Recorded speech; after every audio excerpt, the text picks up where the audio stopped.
I design crochet patterns and I have a few little hacks / tips that I always follow if I'm a little bit stumped on a new concept or idea. Whether you're planning on designing your own patterns that you want to sell in the future, or you just enjoy having unique concepts for your own personal pieces, then this video is for you. I'm Jessie of Crochet by Jessie, and in today's video I'm going to look at a few of my past completed pattern designs as well as some of my ongoing whips and explain how I got from nowhere to a finished design concept. So with all of that being said, let's get into today's video.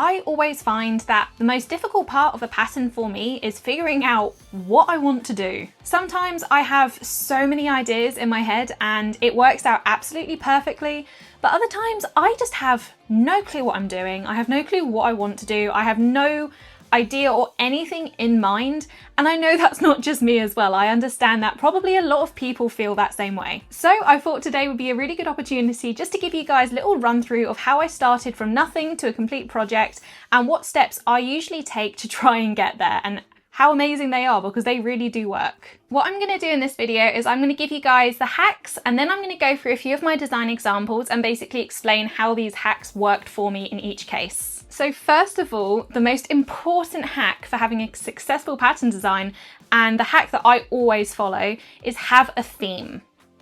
The theme you choose could literally be the most specific thing. It could be related to a singular item, or it could be one of the widest themes ever and still be really open-ended, but kind of narrowed down from everything that you could do to just a smaller section. And then when you narrow it down, that point onwards, I would say I find the design process a lot easier, even if I'm still feeling somewhat general. Once you have got the theme of your project and design chosen, after that, the next important step is the colour palette that you choose for it. I tend to find that because you've got a theme nailed down, the colour palette does tend to follow in a little bit easier. I will explain why I chose the colour palettes I chose, and then you guys will kind of see how it links into the theme. So for me, I'd say always do your theme first, because then the ideas just keep flowing. So theme, and then you look at your colour palette. And then the last thing after that is, I think, do I want to make something new? Do I want to rely on a shape or a kind of design that I've already done? Or do I want to do a mixture of both? Because I've done that as well. For example, I've been making loads of Mosaic crochet wearables, and I've been trying to change up a lot of the pieces and the elements that I've been working with. However, some are going to have aspects that are similar to previous patterns, and so that's where I'm keeping some of a previous pattern, kind of like maybe the shape, even though the design is different, but then I'm adding a different element to make it even more different, and just so that each of my piece feels more unique. This final hack that I use is very fitting because I design patterns myself, and if you're designing patterns, then this is great and it will definitely be relevant for you. But if you're someone who works on projects that are maybe just for you, just for a friend or a family member, and it's very much tailored to them, then you don't need to worry about this hack anywhere near as much. This hack is keeping your design accessible. It needs to be something where anyone can do it. If you're doing a design, I feel like the most important thing is that it's inclusive and everyone can make a version of it, and it's not being very specific and niche towards one type of person. I feel like that's really, really important in this day and age. And I know that whenever I'm making a design, I always do my best to think of how inclusive the design is, what way it's going to work for everyone, different shapes, different sizes, everything. So that is a really, really important thing if you are planning to design and sell patterns in the future. With all of that being said, I'm going to use these 3 hacks that I've told you guys already, and I'm going to go through some of my crochet designs that I have already finished and just kind of talk through how I came from the start of the project to the end with the overall finished design. The first design that I'm going to walk through the process of just coming up with a concept for is the Acropolis top. Going through hack number 1, which was thinking of an overall theme. The theme that I chose to do for this project was Greek inspired, and although that's still an extremely broad kind of theme to have, it still narrows it enough that you have a little bit more of an idea of where you want to focus on. After I went from the theme being Greek, I thought, okay, what colours can I use for it? And the first colours that came into my head were white and blue, because obviously that's very traditional Greek colours. I could have chosen to do more colours, but I felt like it wasn't necessary for this project personally, because I really wanted it to be an emphasis on these 2 colours, and I felt like if I'd included more, I kind of would have lost the focus, and I feel like my theme wouldn't have been necessarily quite as clear as it could have been. So I chose those 2 colours, and then the next step was kind of how I was going to present it overall. I went with a Mosaic crochet design that I felt very much resembled grease. I can't really fully explain this bit quite as much because this is kind of the more creative license aspect of how you present your design. But as far as the theme and the colours went, that is my thought process for that first part. And then moving on to it being inclusive and an accessible pattern for everyone, I make sure that the pattern is made to measure, so you can have it no matter what size you are, because all you need to do is have an increase of a certain number, and that's just a multiple that you follow, and then the design will just fit you regardless. The same went for the straps as well. The straps don't have to be a certain length. It is just completely made to measure for the person making it. So I was very mindful of that as I was designing the pattern. I was thinking, is it going to be flattering for everyone? Are people going to be able to actually wear it after they've made it? Will it fit them? Will it be flattering?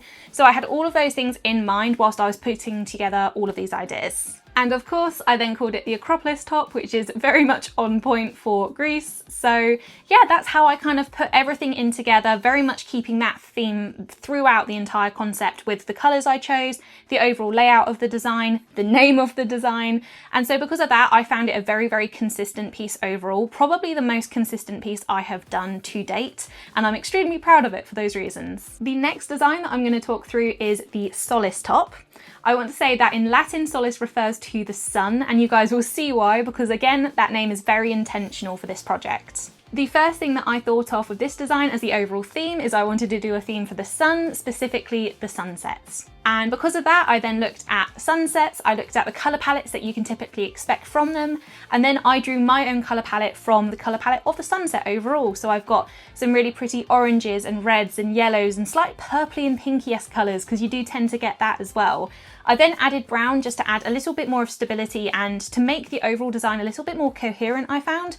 That's completely optional, you don't have to do that. It was just more of what I thought would be a necessary add-on to it. But then, yeah, as you can see when you're looking at the pattern design overall, it is very much giving sunset vibes, which is what I was going for. Following what I said as well about taking some similar concepts for designs and then making changes to it, I took the generalized body of the top, but then I added slightly longer sleeves. So that was the new concept. We had mosaic crochet sleeves and then just partial traditional crochet sleeves for it. It's going to be interchangeable, so really people can do what they want for it once I do put it into testing. But that was the element that I thought would be really important to change for this design. I've also made sure to make it as inclusive as possible. Obviously, I've not gone through the testing yet, but I did kind of build it with the same concept of the multiples for increase to make sure it fits around in the top area. And the same is going to be applying for the sleeves. So I'm very confident that it is going to be a very inclusive pattern as well. The final pattern design where I've already got a finished concept for that I'm going to talk to you guys about today is the Callous top. This is my most recent finished mosaic crochet design. I have not even done a call for testers like the Solace top, so still a little while away from actually being a live pattern, but I absolutely love the concept I had in mind for this project as well. So first of all, for the theme with this one was way broader than other concepts. I just wanted a very, very feminine, girly kind of design overall for this, because I feel like my other ones, they're very much kind of neutral with what you do with them, but I feel like the overall shape and design I wanted to go for, I wanted a slightly more feminine piece this time, just to change up my designs. As I already had quite a clear idea of what I wanted to do for this shape of the design based on the theme, I decided to focus on the shape first in my head before I started to work on the colours, the overall design of it.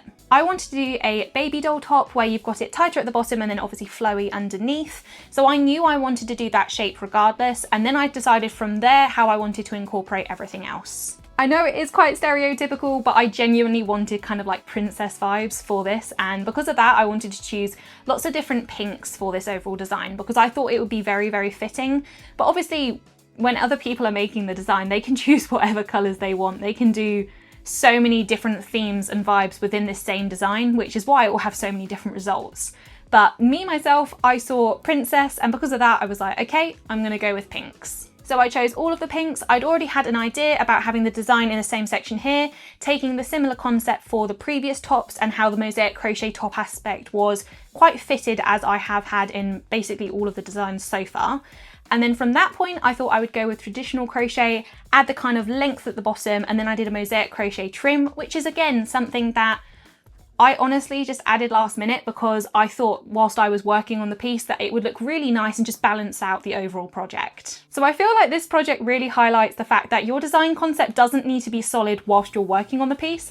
Things can change. You can have ideas mid-project. You can frog a little bit and then change it later if you're not happy.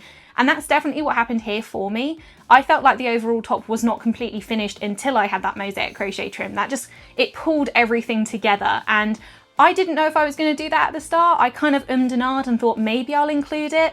But then as I was actually working on it, it just solidated the fact that I needed to do it, if that makes sense. I'm also just realising I don't think I said a proper word. I think I was meant to say consolidated there, but solidated apparently is a word in my brain when I'm on some kind of pattern tangent. So do excuse me for that. I'm really excited to talk about this next pattern design work through because this is for an ongoing design that I really haven't made loads of progress in, purely because it's quite a big project and it's going to be the biggest mosaic crochet piece I have done to date. Clothes-wise, not a blanket actually, now that I think about it. So I am currently working on a mosaic crochet jumper pattern. It's going to be the tesser jumper. So it's going to be in the same family of patterns and probably be into a bundle later on as the tesser top, which is my first and currently only live mosaic crochet wearable pattern. I already had a few ideas of how I wanted to do it in my head. So obviously I've already got the actual design layout done because I knew I wanted to make it inspired by the tesser top. On top of that, I knew I wanted to do a jumper because I wanted to have crochet pieces that are a little bit more versatile because I've been focusing on a lot of summertime and springtime tops. So I wanted to do some stuff that you can wear in the colder months. That was my next goal. My overall theme, because I'm thinking about wearing it in different months, was more autumnal, and then that inspired the colours that I chose as well. So what I'm going to do is I'm going to show you guys and just do a little walk and talk through. I'm going to show you what I've done so far with the jumper, show the rest of the colours that I have got, and kind of like my overall plan for the design. Here is my jumper and the progress I've made so far. I'm working in the round, so currently it's just a bottom up design, and these are the colours that I have already used throughout. What I've tried to do is I've tried to go fairly neutral in the sense of I've got quite a lot of brown peeping through fairly consistently, but I also wanted some pops of colour at the same time, so it wasn't kind of like a traditional autumnal colour palette. But then I'm also trying not to use colours that for me are very much screaming spring and summer completely, because I want it to be clear that this is an autumn piece. I still have all of these colours here that I'm going to be using. I'm using these two next for another diamond section right up here, which I'll be starting in a second. But yeah, as you will see, I'm going to have a lot of brown throughout. I've got a lot more of this brown, so it's going to be a fairly consistent colour, which was very intentional with this project because, again, I do want there to be an emphasis on the autumnal colours. I've got lots of browns in different shades as well that I'm going to lace through like I already have with some other ones. But I feel like it is really important for this piece for me to have some slightly bolder colours that still aren't absolutely crazy, if you guys get what I mean. I'm going to be repeating loads of these colours as I go through because obviously I'm not going to be using a whole rainbow of colours, but I also wanted to make sure that I had quite a large colour palette overall for this project because I didn't want it to be minimalistic, at least for myself. Obviously, how people want to pattern test it is very, very different. Some people might just choose one colour, well, not one colour because that would not work in mosaic crochet, but people might want to choose 2 colours, 3 colours, keep it a little bit more basic. And then other people might be like me, kind of using, I'd say quite a large colour palette, but it could be more, honestly. And some people may just basically do a rainbow of colours, and I feel like that's why I'm enjoying this pattern, because it is very, very versatile, which is another element that I try to have with a lot of my designs. I try to have them be as customizable as you'd like in the length, the size, the color palettes that you choose for it. So even though you're following a design, you end up with a result that is still really, really unique because it's tailor-made to your own preferences. Those are the patterns that I'm covering in today's video. I hope you guys have a little bit more inspiration in how to come up with small concepts with your designs. It can be so frustrating if you feel like you've just not got that inspiration. And I feel like these hacks are a really good way just to kind of kickstart your creative process, because sometimes we need that. I feel like we can go onto a bit of a creative drought, and then once you kind of have the basics down, ideas just keep coming. And I've got so many ideas by just following these 3 steps. And hopefully you guys will have the same result as well. As always, thank you guys so much for watching this video. If you want to see more crochet related content, or specifically mosaic crochet related content, which is my favorite, then do subscribe if you're not already subscribed, and I will see you guys in my next video. Bye.